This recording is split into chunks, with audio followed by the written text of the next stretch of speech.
kind of goes into my next topic with you. It's like Pistons are getting under the skin of a lot of teams. It's not just the Magic. The Knicks. Knicks fans were in their feelings when Isaiah Stewart posted them celebrating in the locker room. The Pacers game with Isaiah Stewart, Miles Turner, that got chippy. So why do you think the Detroit Pistons are getting under the skin of some of the better teams in the Eastern Conference, you think? I'm going to go about this. I'm going to go about this a little bit different direction. Okay. I don't think it's, how can I put this? I want to phrase this correctly. I know we're trying to get off of the Lions, but I think what you're starting to see with all of these Detroit teams, Lions, Pistons, Tigers, Red Wings, they're getting under everybody's skin because they're embodying that blue collar grit mentality. And these other the other teams, they're used to Detroit being walked over in the past couple of years. So now when you're starting to see Detroit teams turn it around, you're seeing that bravado come out. You're seeing that Detroit versus everybody come out. That we label it grit now, but it used to be, but the other word for it was just blue collar. So you're starting to see that work ethic, that hard nosed mentality of these teams embodying the spirit of the city, and that's oozing out into the play. And I think that is why they're starting to get under the skin of other teams, because they're like, hey, y'all can't punk us anymore. I think I think that was a really big thing of why teams were getting, why the Lions were getting under a lot of team skin. The Lions were getting punked by so many other franchises for decades that it ain't no fun when the rabbit got the gun. So I think that was the thing. So I think that's the same thing right now with the Pistons.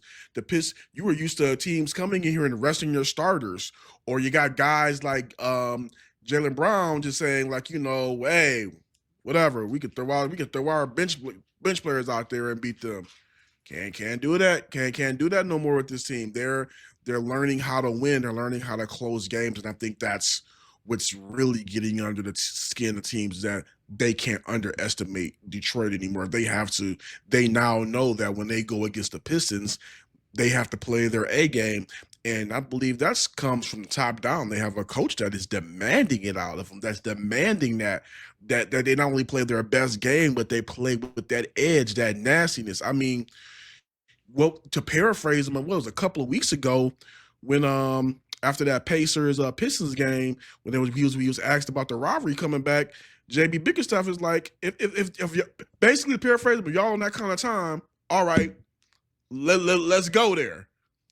He's giving these guys a swagger that has been missing from this organization for a while. And with this, I don't want to come down in a whole buddy NBA league, but right now the Pistons are kind of getting back to being, man, screw that. We coming to win.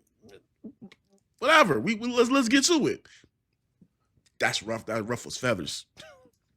Yeah, I mean, when Cade was on TNT and they asked him about Jalen Green, he's like, "Yeah, no handshakes. We know what it is. Like, we're just going out there.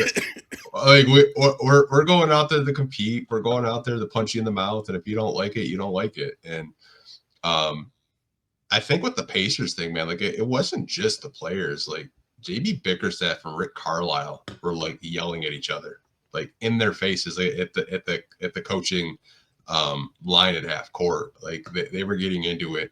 I know the Knicks fan base took exception of the Pistons celebrating like that. They're like, oh, it's like that. You're celebrating like you won a championship. But I mean, I think JB is a big reason why they have that edge, why they have that confidence. And you listen to any of these players this year, they're like, he is so easy to play for. He breaks down the game in such a simple form where I can actually understand it. And, he goes to war for us. I mean, how many times last year, and I'm going to say the M word right now, I'm just warning you guys. How many times last year did you see Monty Williams like actually do a coach's challenge or get ejected for that matter? He didn't. He didn't challenge plays. He wasn't, fighting for his guys. JB is. And I think the players love that. Yeah, I mean, obviously, I have not been there since I guess what, November-ish. But when I was there and I was talking to players, they spoke about JB Bickerstaff and playing for him and what he's brought to the organization in a way. And again, this is just compare or contrast. They spoke about him in a way that I did not hear them speak about Monty Williams. It was more so closer to the way that they talked about JB Bickerstaff was almost with along the same line of reverence, maybe a little bit more, but along the same line of reverence they spoke with about Dwayne Casey. So and then you're just seeing these guys. You're seeing in the play, you're seeing what it's like to have a coach that just honestly looks like he has a pulse. I mean, and I know that's kind of maybe rude to say, but it is what it is. It's like JB Bickerstaff has injected energy into this franchise. He's in just off rip. The first time we spoke with him, it was just real down to earth dude. Loves the game, but he's about competition. He's about competing. He's about, if you're not playing hard, you're not playing. And when you have a guy that is that demanding,